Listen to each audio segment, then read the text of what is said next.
All right, LDBC, this is your boy Coach Shelton Harrison. You're live on the Coach Shelton Harrison Combat Sports Show Live. Last night, me and Ed, we had, man, that was a good debate. It was a monumental debate, and it was good, man. Ed made some good points, and I want to touch on some of the good points that he made. Well, first of all, I did notice, like Ed noticed, that the pay-per-views, they're going up. They're going up, and I'm thinking, well, why are they just making this like a big, I'm talking about it's not even going up by a couple of dollars, man. These pay-per-views are going up by about $20? And I'm like, okay, what's the deal? And then, Ed pointed out, man, the UFC, they're having money issues, or the money must not be what they think it is, And I might have to agree with Ed on this. I might have to, and maybe they do got too many fighters signed. I don't know.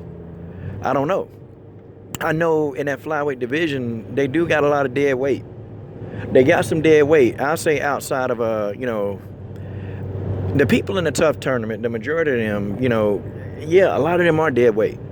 Now I give, Nico Montano, to me, is not dead weight. Okay, Nico is definitely not dead weight. Sarge Eubanks isn't dead weight, but we don't even know Sarge going to be able to fight in the division again because of the massive weight cut she took. Like, we don't know. Okay, so, the UFC lost a lot of money on Sarge. Okay, and then you got, Roxanne Modafferi. You got, Montana De La Rosa. You got her. Okay, those are the people in the tough tournament that I actually think that they're actually, like, the real deal. The rest of them, I don't know. I don't think that the rest of those people in that tournament, I just think they're dead weight. That's just my opinion, okay? And, I could be wrong. Maybe one of those people who I think dead weight would turn up and actually do a good job. I mean, I don't know. But I feel like as of today, right now, I feel like they're dead weight. So now, what are they going to do with all this dead weight? Of course, they got to find a way to weed out all this dead weight. They got to find a way and to get some viable contenders in there. Now, these are the people in the flyweight division who I think they're viable contenders, including tough tournament people. Okay, I think Nico Montano, Valentina Shevchenko, Sarge Eubanks, if Sarge can make the weight, which I doubt. Montana De La Rosa. Okay, you got Jessica I. You got Jessie Rose Clark. You got Alexis Davis, Liz Carmouche, okay? These are all, to me, these are viable flyweights, okay? These are ones that you're going to get good fights with. They're going to come, they're going to do their thing. I think these are the flyweights that's solid, okay, in my opinion. The rest of them, I don't think they're very solid. I just don't think that they're very solid. And then, Sarge Eubanks, again, I just don't think that she's going to be able to make the weight and be consistent. Like, what is she going to do? Move up to, she probably might have to be a bantamweight. Who knows? But it's just, it's not there, Now, when Valentina and those guys, they start fighting each other, yeah, it's going to be solid. It's going to be rock solid. And the division is going to be happening. But right now, the flyweight division, actually, who are we talking about? Who are we having arguments about? It's the flyweight division. That's who we're arguing about. Like, guys, the majority of the conversations, the majority of the arguments, it's about the featherweight division. I'm sorry, featherweight. And it's because, Chris is talking it up. Like, Chris Cyborg wants this division to be viable. See, in my opinion, it don't matter, okay, if they bring in all these girls, right? They bring them in and they go and they get beat. They go get beat. Okay, fine.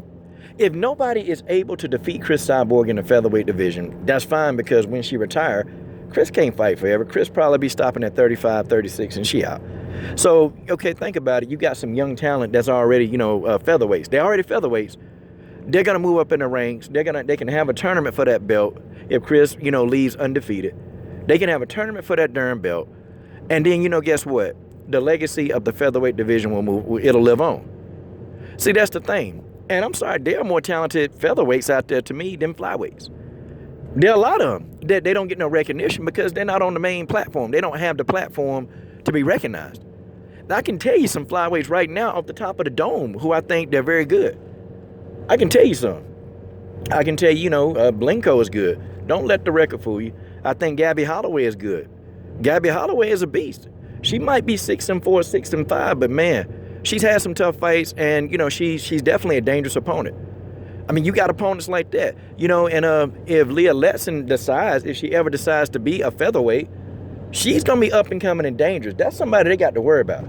But Leah Letson she told me on our last interview that, she really wants to be a bantamweight. But, if opportunities at featherweights present themselves, she says she'll take it.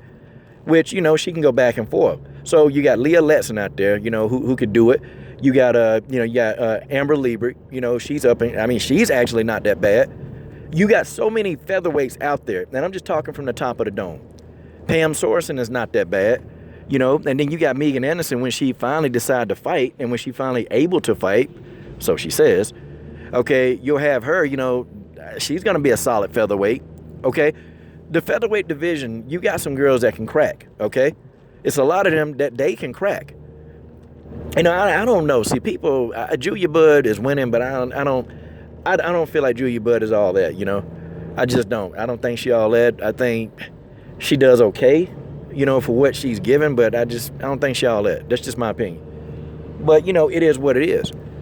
So now you get these girls, you groom these girls, because you know that these a lot of them too in the featherweight division, you got some young talent, and you also got some trailblazers, okay, who they still young enough, they still in their early 30s, okay? You get them in there, you groom that division, you have these old heads really get in there, represent the division well, okay? Let these young girls fight some of these trailblazers. Get these young, see, they need to hire me, man. They need to actually hire me for this kind of marketing, because it's like, it's a no-brainer.